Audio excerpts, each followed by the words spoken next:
আলাইকুম দর্শক, ঢাকার প্রবল আগ্রহের মুখেও ফ্রান্সের প্রেসিডেন্ট ইমানুয়েল ম্যাক্রো আমাদের প্রধান উপদেষ্টার সঙ্গে বৈঠকে রাজি হলেন না। কি কারণে রাজি হলেন না? নিশ্চয়ই আন্তর্জাতিক খেলা তো এর মধ্যে রয়েছেই, সে বিষয়ে পরে আসছি। মূল যে বিষয়টি সেটি হচ্ছে জাতিসংঘের তৃতীয় ওশান কনফারেন্স অনুষ্ঠিত হচ্ছে ফ্রান্সে আগামী 9 জুন থেকে। তো ফ্রান্সের প্রেসিডেন্ট ইমানুয়েল ম্যাক্রো আমাদের প্রধান উপদেষ্টাকে আমন্ত্রণ জানিয়েছিলেন। প্রথম দিকে সবকিছু ঠিকঠাক ছিল। প্রধান উপদেষ্টা ফ্রান্সে যাবেন 8 তারিখে। ফ্রান্সের প্রেসিডেন্ট সে দেশে কনফারেন্সে যারা যাচ্ছেন, বিভিন্ন দেশের রাষ্ট্রপ্রধান, সরকার প্রধান এবং বিভিন্ন এনজিওর উচ্চ পর্যায়ের কর্মকর্তারা, তাদের সম্মানে তিনি একটি নৈশভোজ দিয়েছিলেন। কিন্তু পরবর্তীতে এই সফর বাতিল করা হয়েছে আমাদের বাংলাদেশ সরকারের পক্ষ থেকেই।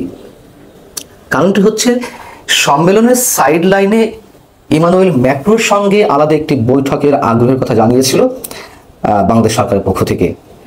কিন্তু ফ্রান্সের পক্ষ থেকে জানানো হয় যে যেহেতু এর মধ্যে আরো অনেক দেশের সরকার প্রধান বা রাষ্ট্রপ্রধান আসছেন, তাদের অনেককে সময়সূচি দেওয়া হয়েছে, এই মুহূর্তে আর ডক্টর মোহাম্মদ ইউনূসের জন্য আলাদা বৈঠকের ক্ষেত্রে সময় বের করতে পারছেন না ইমানুয়েল ম্যাক্রো। পরবর্তীতে ঢাকার পক্ষ থেকে আবারও দেন দরবার করা হয় যেন যেভাবে হোক একটি বৈঠকের আয়োজন করা হয়। ঢাকার এই তুমুল আগ্রহের মুখে সুযোগটি নেওয়ার চেষ্টা করে ফ্রান্স। তারা দুই দেশের সরকার প্রধানের মধ্যে এই বৈঠকটি কেবল আনুষ্ঠানিকতার মধ্যে সীমাবদ্ধ রাখতে চায়নি, তারা একটা গিভ অ্যান্ড টেকের পর্যায়ে যেতে চেয়েছিল। কি সেটি?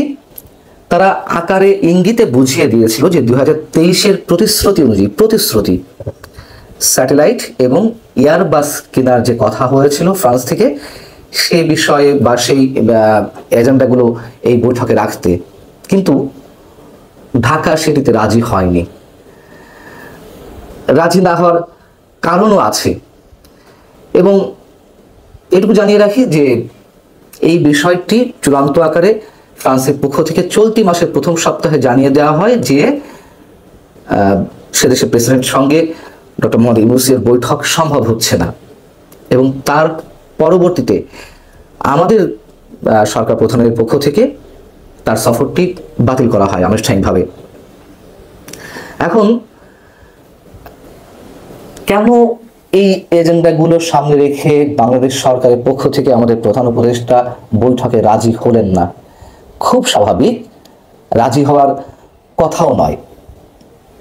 তার কারণ এই মুহূর্তে এয়ারবাস কেনা, ফ্রান্সের এয়ারবাস কেনা কোনো মতেই ভূ রাজনীতি বলি, আন্তর্জাতিক খেলা বলি, এগুলোর কোনো দিক থেকেই ডক্টর মোহাম্মদ ইউনূস এই রিস্কের মধ্যে যেতে চাইছেন না। রিস্কটি কোথায়?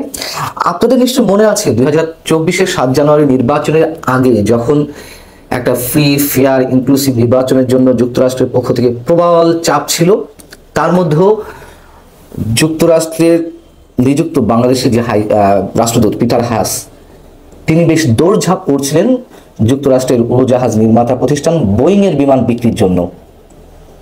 এটিকে তারা নির্বাচন ইস্যুটাকে অনেকখানি ক্যাশ করতে চাইছিল। সেটি যখন সম্ভব হলো না, 2024-এর 7 জানুয়ারি নির্বাচন হয়ে গেল, যুক্তরাষ্ট্র কিংবা লন্ডনের পক্ষ থেকে, ব্রিটেনের পক্ষ থেকে এই নির্বাচনকে বৈধতা দেওয়া হলো না। তারপরেও পিটার হাস 2024-এর 7 জানুয়ারি নির্বাচন, তথাকথিত নির্বাচনের মাধ্যমে গঠিত সরকারের বিভিন্ন পর্যায়ের মন্ত্রীর সঙ্গে দেন দরবার করে যাচ্ছিলেন। ইস্যুটি ছিল বোয়িং এর বিমান বিক্রির। তো এর মধ্যে কি হয়েছিল এটিও নিশ্চয় আপনাদের মনে আছে 2024-এর নির্বাচনের আগে 2023-এ ফ্রান্সের প্রেসিডেন্ট ইমানুয়েল ম্যাক্রো একদিনের সফরে বাংলাদেশে এলেন। আসার পরে তিনি এয়ারবাস বিক্রির প্রসঙ্গ তুললেন। তৎকালীন প্রধানমন্ত্রী শেখ হাসিনা মৌখিক প্রতিশ্রুতি দিয়েছিলেন, মৌখিক, লিখিত নয়, কিন্তু হয়তো প্রসঙ্গক্রমে বলেছেন যে হ্যাঁ কেনার ইচ্ছা আছে, দেখি। সেটিকে আবার ক্যাশ করলেন ইমানুয়েল ম্যাক্রো। তিনি ফ্রান্সের উদ্দেশ্যে উড়ে যাওয়ার আগে যে সংবাদ সম্মেলনটি অনুষ্ঠিত হলো, সেই সংবাদ সম্মেলনে সাংবাদিকদের সামনে বলে ফেললেন যে ফ্রান্সকে বাংলাদেশ কথা দিয়েছে 10টি এয়ারবাস কেনার জন্য। বাংলাদেশ সরকারের পক্ষ থেকে একটা নীতিগত সিদ্ধান্ত নেওয়াও হয়েছিল যে 10টি এয়ারবাস কেনা হবে ফ্রান্সের পক্ষ থেকে। পরবর্তীতে বিমানের বোর্ড সভায় অনুমোদন দেওয়া হয় 4টি এয়ারবাস কেনার। প্রতিটি এয়ারবাসের দাম 1,00,000 $180 মিলিয়ন। হিসাব করে দেখুন যে কত টাকা পড়ে বাংলা টাকায়।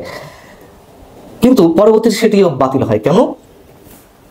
প্রথম যে কারিগরি মূল্যায়ন কমিটি তারা 6-9 দেখিয়েছিল যেটি লাভজনক হবে, এটি এই হবে, কিন্তু পরবর্তীতে এটি সন্দেহজনক অবস্থান থেকে আবারও কারিগরি মূল্যায়ন কমিটি পুনর্গঠন করা হয়। তারা বলে যে এটি বাংলাদেশের জন্য খুবই ক্ষতিকর হবে, খুবই লোকসানের পর্যায়ে যাবে। তারা দেখিয়েছিল যে কেবিন ফ্যাক্টরের সমস্যা। কেবিন ফ্যাক্টরটা কি? যে কোনো ফ্লাইটের গড়ে 92% যাত্রী থাকতে হয়। যদি 92% যাত্রী পাওয়া যায় সেক্ষেত্রে বিমানের যে খরচ তাতে প্লাস মাইনাস মোটামুটি লাভজনক অবস্থা থাকা যায়, লোকসান মোটামুটি হয় না। কিন্তু বাংলাদেশে এই মুহূর্তে যে কটি বিমান রয়েছে, বাংলাদেশে এই মুহূর্তে 21টি বিমানের মধ্যে, বিমানের বহরের মধ্যে বোয়িংয়ের রয়েছে 10টি, 8টি বোয়িংয়ের রয়েছে 16টি, আর 5টি রয়েছে -8 সম্ভবত কানাডার। তো এইগুলো পরিচালন ব্যয় অনেক এবং ঘাটতি পুষিয়ে উঠা যাচ্ছে না, যাত্রীর সংখ্যা তেমন হয় না। সেই জায়গা থেকে সেই 4টি বিমান মানে এয়ারবাসের 4টি এয়ারবাস কেনার সিদ্ধান্ত বাতিল করা হয়। এখন বিষয় হচ্ছে যে এয়ারবাসের মূল প্রতিদ্বন্দ্বী হচ্ছে যুক্তরাষ্ট্রের উড়োজাহাজ নির্মাতা প্রতিষ্ঠান বোয়িং, বা দুই প্রতিষ্ঠানের প্রতিদ্বন্দ্বী। আমরা তো জানি বর্তমান সরকার কিভাবে টিকে আছে। নির্বাচনের নাম এখন যুক্তরাষ্ট্র নিতেই চায় না। নির্বাচন প্রসঙ্গে কোনো প্রকার চাপ তারা দিতে চাইছে না। তাদের অনেক ধরনের দাবি রয়েছে, অনেক ধরনের চাওয়া রয়েছে, সেগুলো বর্তমান সরকার পূরণ করতে যাচ্ছে। নানান বিষয় তো আছে, করিডর থেকে শুরু করে ইত্যাদি ইত্যাদি। অর্থাৎ যুক্তরাষ্ট্রের সমর্থনেই ডক্টর মোহাম্মদ ইউনূস প্রধান উপদেষ্টা নির্বাচিত হয়েছেন, মানে প্রধান উপদেষ্টা পদে বসেছেন, এবং ক্ষমতা টিকিয়ে রাখতে যুক্তরাষ্ট্রের কাছে নতি স্বীকার করছে বিভিন্ন ক্ষেত্রে, এরকম কথা তো প্রচলিত রয়েছেই।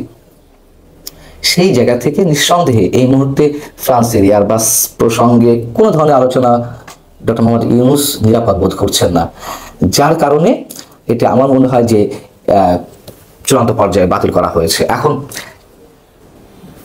আমাদের পররাষ্ট্র মন্ত্রণালয়ের সূত্রে যেটি জানা গেছে যে কেউ একজন যাবেন বাংলাদেশের প্রতিনিধিত্ব করতে ওশান কনফারেন্সে, কিন্তু কে যাবেন সেটি এখন নির্ধারিত হয়নি। অতএব আন্তর্জাতিক খেলা বিভিন্ন পর্যায়ে রয়েছে, খেলা আমাদের সামনে অনেক কিছুই প্রকাশ্যে আসবে, হয়তো সেজন্য আমাদের অপেক্ষা করতে হবে, এবং সেই অপেক্ষার মধ্যে আমাদেরকে অনেক ধরনের খেসারত দেওয়া লাগতে পারে। আল্লাহ হাফিজ, ভালো থাকুন।